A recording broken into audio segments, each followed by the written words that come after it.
जय हिंद मेरे प्यारे बच्चों, TWS परिवार में आप सभी का स्वागत है। तो जैसा कि आप लोग जानते हैं, इस क्लास में हम लोग कर रहे हैं क्लास 10th की मैथमेटिक्स। ये क्लास जो है डॉक्टर मनोहरे बुक है जो क्लास 10th की, उस पर आधारित होती है। ठीक है, तो अभी तक हम लोगों ने अध्याय 5 तक कंप्लीट कर लिया था। अध्याय 5 था समांतर श्रेणी।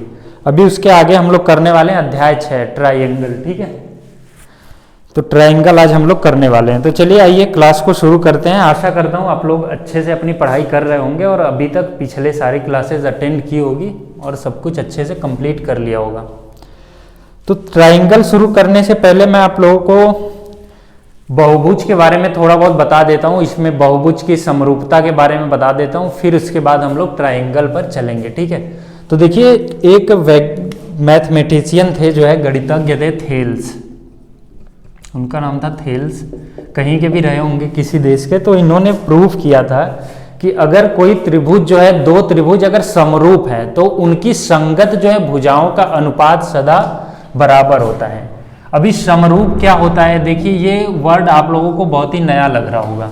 तो इस शब्द को देखिए, इसमें दो वर्ड है, सम रूप। सम का मतलब होता है समान, रूप का मतलब कि किसी, जैसे रूप रंग जैसे नहीं कहते कि किसी का चेहरा बराबर है, बिल्कुल देखने में दो लोग एक जैसे लग रहे हैं, तो वही चीज होता है समरूप। सम का मतलब समान है और रूप का मतलब वो अपनी बनावट में बिल्कुल एक जैसे जो होंगे वो समरूप हो जाएंगे। जैसे कोई आप ट्राइंगल ले रहे हैं, ठीक है, मान लीजिए मैंने दो समबाहु त्रिभुज लिया, ठीक है, उनकी भुजाओं का अनुपात अलग अलग है, लंबाई जैसे इसकी 5 है मान लीजिए, और एक मैंने ले लिया ये है जो है इसकी 10 है, ठीक है, भुजा।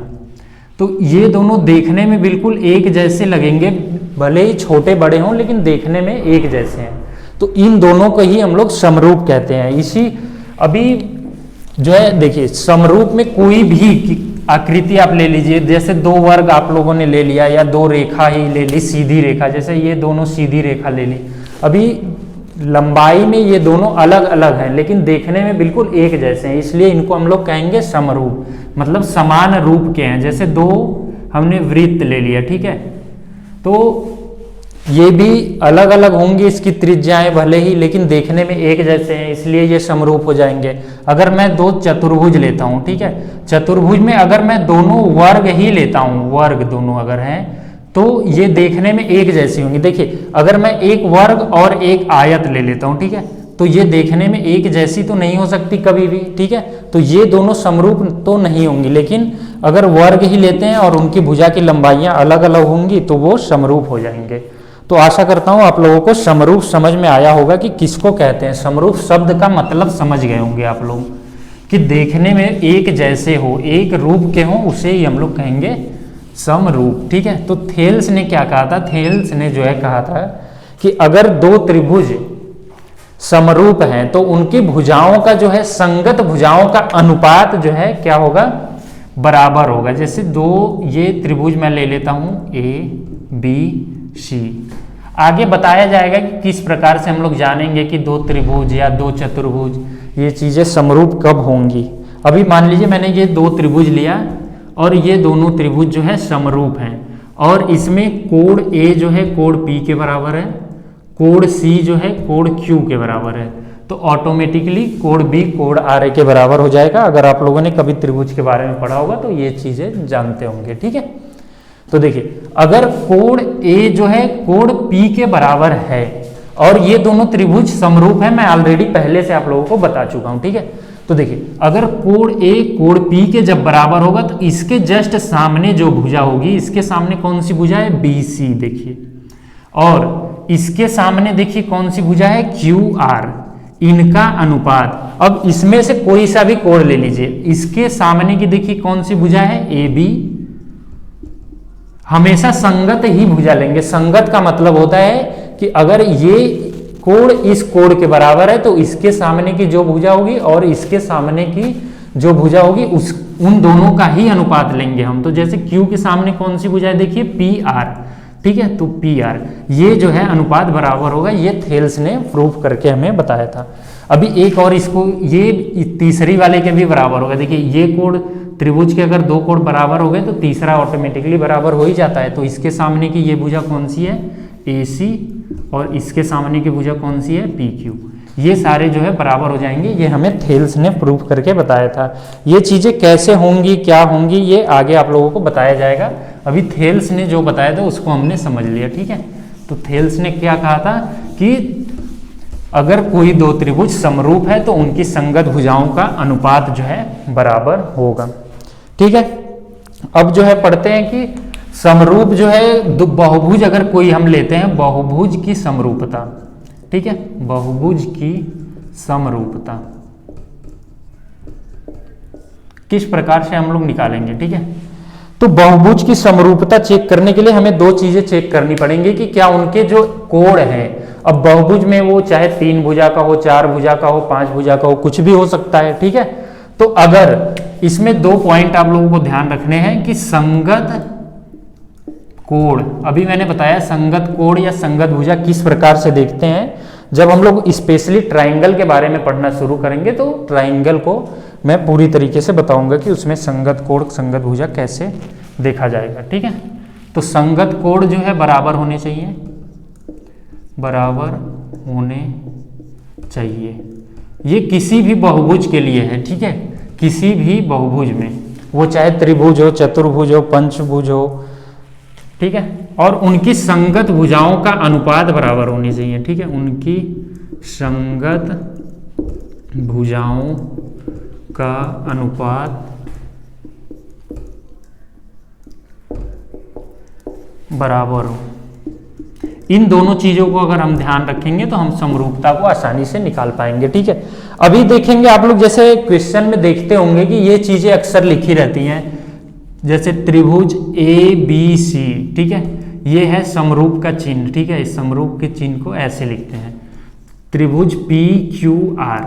अब एक चीज आप लोग इसको अच्छे से समझ लीजिए, अगर ये चीज ऐसे लिखी है और आप लोग इसको ऐसे चाहोगी ABC और ये PQR को ऐसे QRP लिख दे, तो ये चीजें जो है नहीं लिख सकते हम लोग, ये गलत हो जाएंगे, ठीक है। क्योंकि इस चीज को लिखने का कुछ मतलब होता है, वो मतलब मैं अभी आपको समझा देता हूं, ठीक है।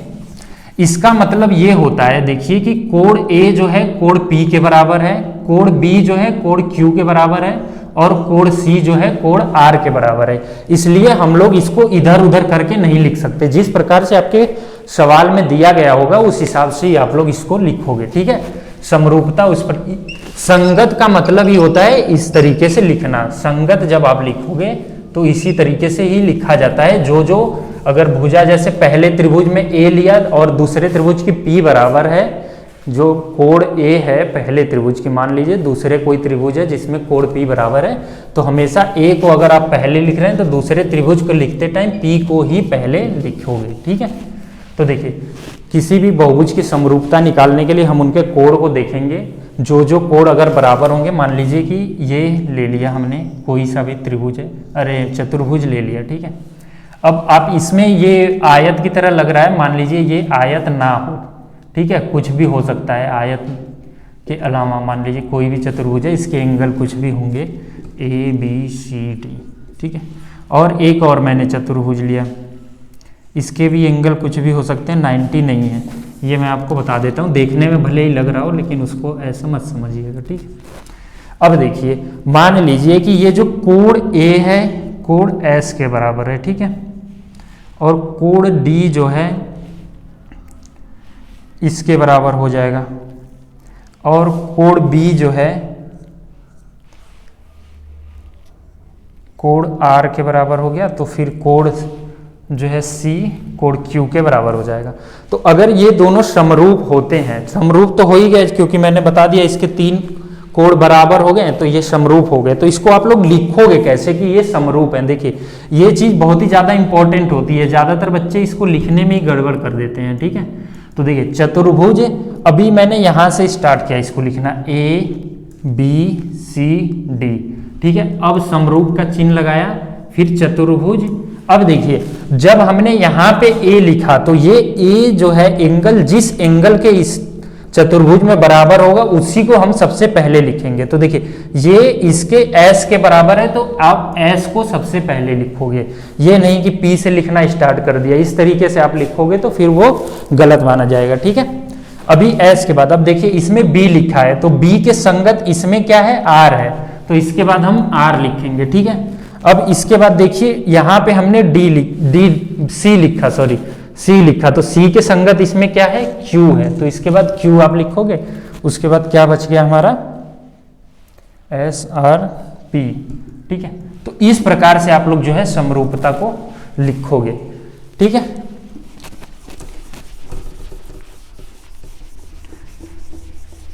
आज मैं आप लोगों को बिल्कुल बेसिक चीजें जिसमें ज्यादातर लोग गलती करते हैं और आप लोगों को जाननी चाहिए वही चीजें बता देता हूं। कल की क्लास से जो है ट्रायंगल को शुरू करवाया जाएगा। चलिए इस पे चलते हैं हम लोग। तो देखिए संगत कोण बराबर होने चाहिए। संगत कोण कैसे बराबर होंगे मैंने अभी आपको बताया, संगत भुजाओं का अनुपात बराबर हो, ठीक है। अभी जैसे मैंने लिया था ये चतुर्भुज, ठीक है, ये ए बी सी डी और पी क्यू आर एस। अब संगत भुजाओं का अनुपात का मतलब क्या हो गया, देखिए संगत भुजाओं का अनुपात, अगर ये कोण है, ये कोण इस कोण के बराबर है। अभी ये कोण मान लीजिए कि ये बिल्कुल ऐसे ही है कि ये चतुर्भुज ए बी सी डी जो है समरूप है चतुर्भुज है ये चतुर्भुज पी क्यू आर एस, ठीक है। अगर ये दोनों समरूप है तो इनकी भुजाओं का अनुपात आप कैसे लिखोगे, तो देखिए अभी यहां से ऐसे ले लीजिए ए बी पी क्यू, देखिए तो ए बी बटे पी क्यू बराबर, अब ये इसके बाद देखिए सी डी आया आर एस, सी डी बटे आर एस। अब देखिए ए सी, अब एक को छोड़ कर लेंगे, इसमें ए और सी को लिया हमने, तो ए और सी, तो इसमें भी इसी प्रकार से जहां से दो इसमें से उठा रहे हैं बिल्कुल इस वाले में से भी वहीं से उठाएंगे। अगर यहाँ पे आप लोग जैसे ए सी बटे पी एस लिख दिया तब तो वो गड़बड़ हो जाएगा, ठीक है, तो वो समरूपता के नियम को तोड़ देगा, वहां पे वो फॉलो नहीं करेगा और गलत हो जाएगा। इसलिए हमने अगर यहाँ से ए सी लिया तो यहाँ से पी आर को हमें लेना है, ठीक है, पी आर, ठीक है। अब कौन सी भुजा बच गई, डी बी, तो बी डी हमने यहाँ पे लिया, और अगर यहाँ से बी डी लिया तो ये चीज़ हमको क्यू एस यहाँ से लेना पड़ेगा, ठीक है। तो इस प्रकार से आप लोग समरूपता को लिखोगे। और समरूपता को कैसे आप लोग पहचानोगे कि संगत कोण जो है बराबर होनी चाहिए और उनके संगत भुजाओं का जो है अनुपात बराबर होना चाहिए किसी भी बहुभुज के लिए। तो ठीक है, तो इतने से आप लोग जो है अपने प्रश्नावली 6A को आसानी से सॉल्व कर पाओगे। आप लोग उसको सॉल्व करिएगा, मैं अगली क्लास में जो है उसके क्वेश्चन को करवा दूंगा, फिर उसके आगे हम लोग कंटिन्यू करेंगे, ठीक है। धन्यवाद।